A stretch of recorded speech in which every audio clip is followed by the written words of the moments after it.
शब्दों में जीवन बदलने की शक्ति। खुद से जीतने वालों को मेरा सलाम। एक बार की बात है, एक संत बाबा किसी गांव में पधारे।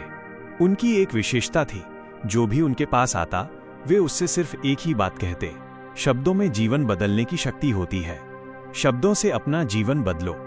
गांव वाले ये सुनते कुछ प्रभावित होते, कुछ हंसकर टाल देते। एक दिन बाबा गांव की चौपाल में बैठे थे, तभी एक जवान लड़का आया। बाबा ने मुस्कुराकर उससे भी वही बात कही। लड़का जोर जोर से हंसने लगा। अरे बाबा, रहने दीजिए, शब्दों से भी कहीं जिंदगी बदलती है। बाबा शांत स्वर में बोले, बेटा, सृष्टि का निर्माण भी शब्द से हुआ है, अच्छे शब्द के पीछे शक्ति होती है। लड़का बोला, अगर ऐसा है तो मेरी मदद कीजिए। मेरा छोटा भाई 20 साल का है, 2 साल से कुछ नहीं करता, बस लेटा रहता है। सब उसे आलसी और निकम्मा कहते हैं। आप कहते हैं शब्दों से जीवन बदलता है, तो उसका जीवन बदल कर दिखाइए।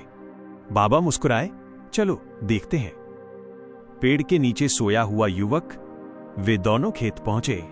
एक पेड़ की छांव में लड़का लेटा हुआ था। बाबा उसके पास गए, उसके सिर पर हाथ फेरते हुए बोले, उठो बेटा, बहुत देर हो गई, अब जागने का समय है। वो युवक चौंक गया, क्योंकि बहुत दिनों बाद किसी ने उसे प्यार से पुकारा था।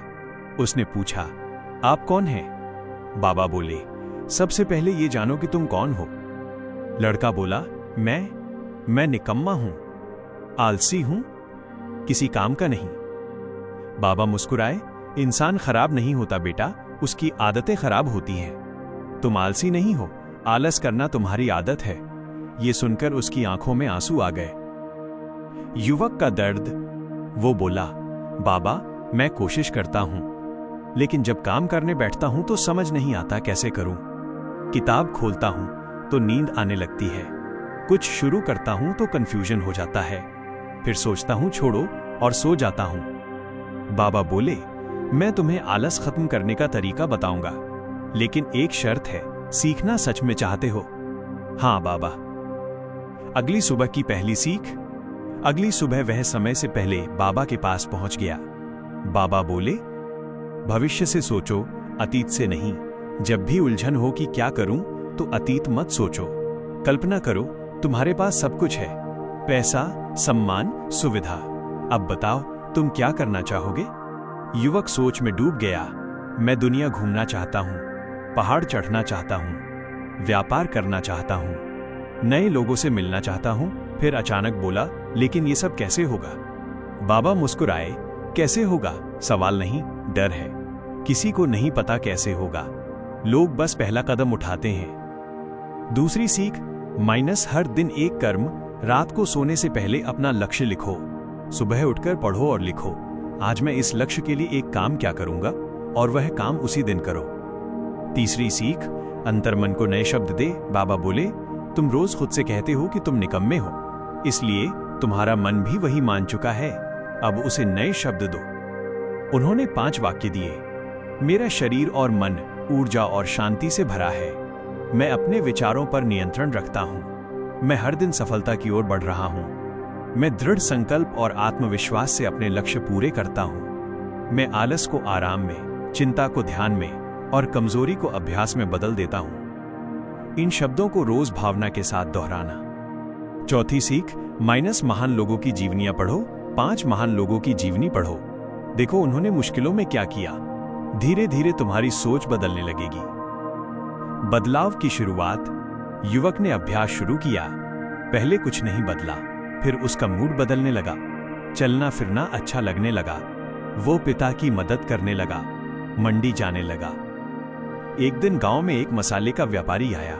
उसे पढ़ा लिखा सहायक चाहिए था। युवक ने मौका पहचान लिया, कम पैसे में भी काम स्वीकार कर लिया। उसकी ईमानदारी, अनुशासन और सीखने की आदत ने उसे अलग बना दिया। 2 महीने में वो सहायक बन गया। कुछ सालों में खुद का व्यापार शुरू कर दिया, फिर जड़ी बूटी का बड़ा व्यापारी बन गया। 5 साल बाद जब वो गांव लौटा तो सब चौंक गए, तुम इतने कैसे बदल गए? वो मुस्कुराया, शब्दों से, लेकिन सिर्फ बोलने से नहीं। शब्द जोड़ कर्म इक्वल्स बदलाव। अंतिम संदेश। जीवन बदलता है जब लक्ष्य स्पष्ट हो, रोज एक छोटा कदम उठाया जाए, शब्दों को कर्म में बदला जाए, अभ्यास लगातार किया जाए, हार मानने के बजाय दोहराया जाए, पाठक को तुरंत एक्शन लेने के लिए प्रेरित करेगा। आपका अगला कदम, योर नेक्स्ट स्टेप। कहानी सुनना अच्छा है, लेकिन उसे जीना ही असली बदलाव है। आज से ही अपना जीवन बदलने के लिए ये 3 छोटे काम अभी करें। 1. अपना पावर वर्ड चुनें। आज से खुद को आलसी या बदकिस्मत कहना बंद करें। इसकी जगह एक शब्द चुनें, जैसे मैं ऊर्जावान हूं या मैं सीखने वाला हूं। इसे दिन में 5 बार दोहराएं। 2. आज का एक छोटा लक्ष्य। अभी एक कागज उठाएं और लिखें कि कल सुबह आप अपने लक्ष्य के लिए कौन सा एक छोटा काम करेंगे, चाहे वो सिर्फ 10 मिनट पढ़ाई करना ही क्यों ना हो। 3. संगति बदलें। अगले 24 घंटों तक किसी भी नकारात्मक चर्चा का हिस्सा न बने। सिर्फ समाधान और संभावनाओं पर बात करें। याद रखिए, पहाड़ चढ़ने की शुरुआत भी एक छोटे कदम से ही होती है। अगर आपको ये कहानी प्रेरणादायक लगी हो तो इसे लाइक करें, शेयर करें, अपने दोस्तों और परिवार के साथ सब्सक्राइब करें। ऐसी ही और कहानियों के लिए कमेंट में लिखें, मैं आज से अपने शब्दों को बदलूंगा।